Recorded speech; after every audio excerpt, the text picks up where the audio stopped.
Hello Gemini, thank you for joining me for your weekly forecast for week commencing the 27th of August. Now of course last week ended with a very powerful full moon and Mars, the planet of drive, going forwards in a very passionate part of your scope. And that passionate area, the 8th house, really comes under the astral spotlight this week in a highly fortuitous way for you. But back to that full moon. If you remember, it occurred in the sign of Pisces, which is the way you connect to the wider world.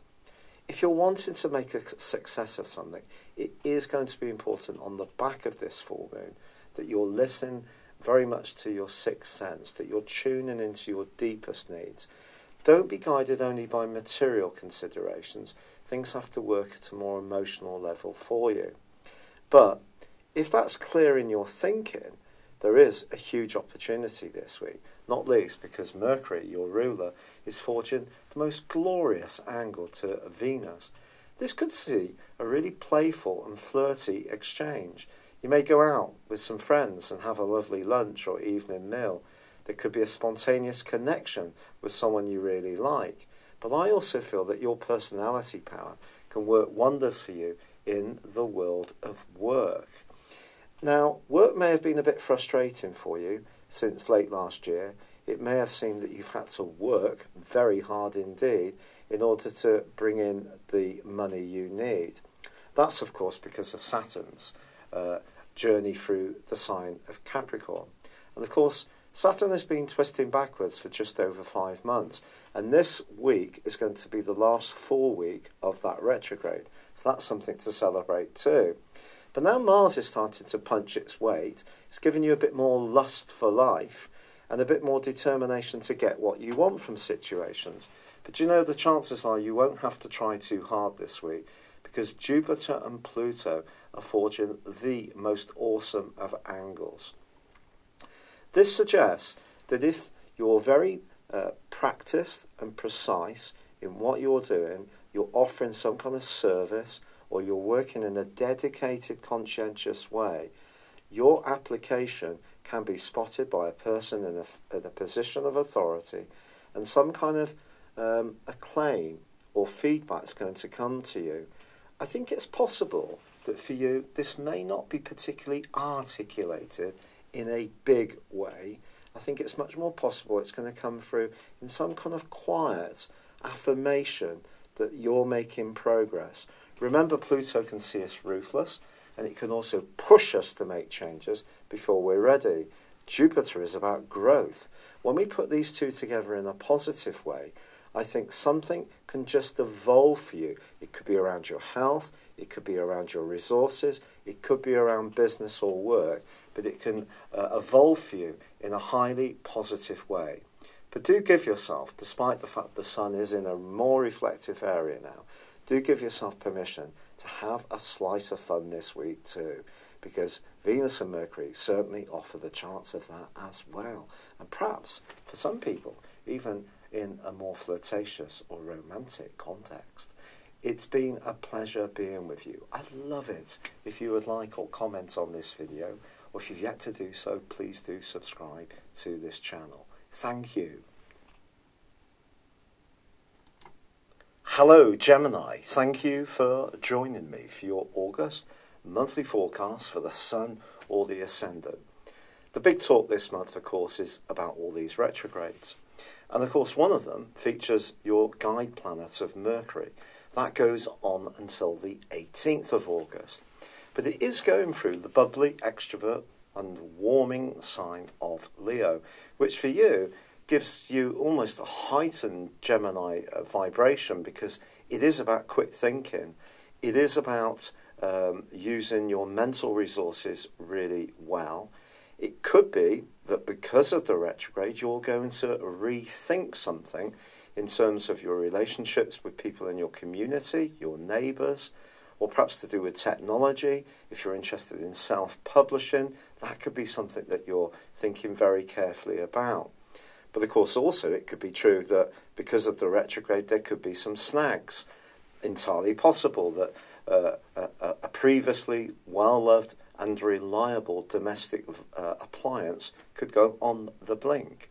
Or perhaps you decide that something that used to be of great use to you has lost its appeal because your thinking is fluid. And talking about fluid thoughts, there may be a case that some things may come and go in your outlook right through, quite frankly, through to the 2nd of September.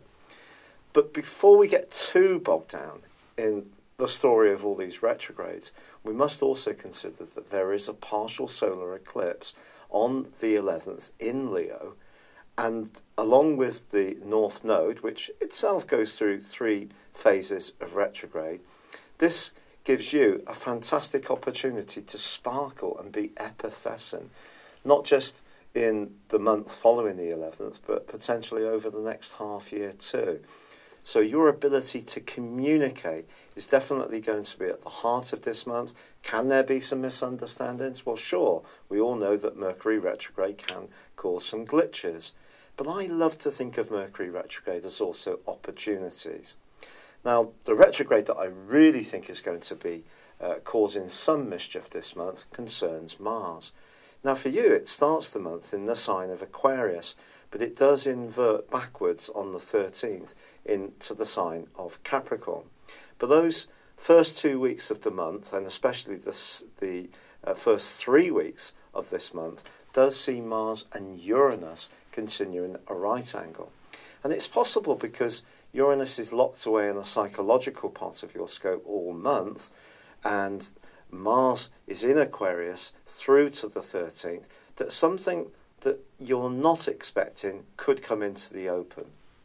It could be that someone around you challenges you with an idea, a thought, a philosophy, which is in stark contrast to your own thinking, and it could prove challenging. Then again, it's possible that something you hear could really inflame your passions in a way that normally you may be able to ice out with your natural logic. Now, because Mars does move into Capricorn on the 13th, it doesn't mean to say the right angle with Uranus comes to a close. That continues for another week. In general, for you, I still feel that there's going to be this sense of some kind of revelations coming to the fore, but it's going to be about perspective.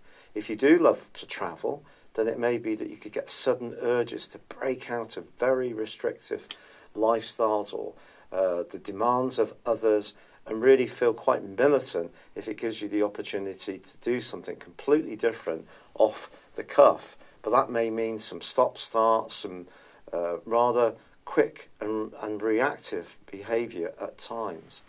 Now, of course, the outer planets, certainly once Uranus goes into retrograde, are also going to be tracking backwards. But that happens every year for 5.5 months.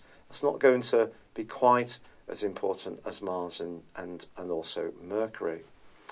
What I would say to you, however, is the month begins and sees Jupiter, the planet of growth, which is in your sector of health and work, in a right angle to the Sun.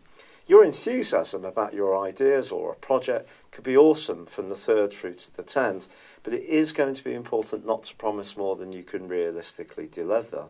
On the 7th, however, Venus moves into an absolutely beautiful location for you. This is about as good as it gets, quite frankly, Gemini, for you, because right through to the end of the month, she's going to be illuminating the more romantic, glamorous, and self-confident part of your situation. And along with the Sun being in the sign of Leo, and also that partial solar eclipse, this can see you animate whatever qualities you've got, be it in terms of your personality, your talents, or even just your desirability. So that's a lovely change for you.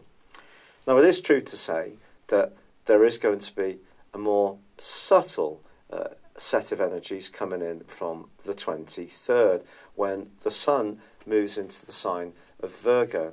The fascinating thing about you and Virgo's Mercury is you're both governed by Mercury. And of course, Mercury itself is going to be going forwards from the 18th, but it won't come out of shadow until the 2nd of September. So if your thinking has been fluid, remember it won't necessarily be immediately resolved on the 18th. But I think the sun moving into Virgo gives you an opportunity to think about the foundations in your world, where you live, how you live there, your environment, your immediate environment, how you can control that. If you have a particular love of bright and breezy exchanges, but also like some time to yourself occasionally, that's going to be emphasised in the last 10 days of this month. Now, on the 26th, we do have a very important full moon in the sign of Pisces, which for you is how you link with the wider world. It's your more ambitious and goal-orientated actions. And the interesting thing is that both Uranus and Saturn are going to be forging a beautiful link all through this month, which suggests some of the things that come up in your approach to life, particularly in terms of hunches, could pay off spectacularly well on the back of that particular transit.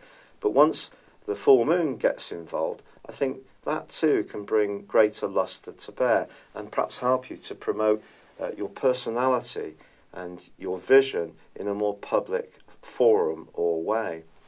Now, with Mars going forwards on the 27th, remember it's back in the sign of Capricorn. It is going to go back into Aquarius, and essentially it's going to be there through till November. Essentially, this is a very short visit back to Capricorn, but it could just make you much more conscious of desire in all its many forms, whether it's material objects, possessions, or even someone you are strongly drawn towards. But I think in general, this month does have a lot of opportunities. But I think in some ways, it is going to be calling out to you, especially through that right angle between Mars and Uranus, to tune into sides of you that perhaps you're not quite so aware of, or people may make you more aware of them, or it's possible that you could find yourself making some more impulsive and unpredictable moves. But that's certainly going to add some excitement to the mix. But I do think that generally that your idea sector is lit up. So don't see Mercury retrograde as itself as being a terribly bad thing. It's just an opportunity to rethink some of your ideas and even potentially your belief systems. And when it comes to spirituality, with Jupiter and Neptune still forging an awesome link all month, if you are interested in raising consciousness either within yourself or others, this continues to be an important month to do so. It's been a real pleasure being with you. I'm really sorry this video has been delayed because of my health issues with rheumatoid arthritis. I'm very grateful for your patience. It would be great if you could like or comment this video, or if you've yet to do so, please do subscribe. But for now, thank you and goodbye. Hello, thank you so much for watching my video. I'd love you to join me at my Horoscope Ace app. You can find this at www.horoscope-ace.com. You can use it through Android, iOS, Apple or Facebook. Check out your ascendant or your moon sign, or download your free birth chart.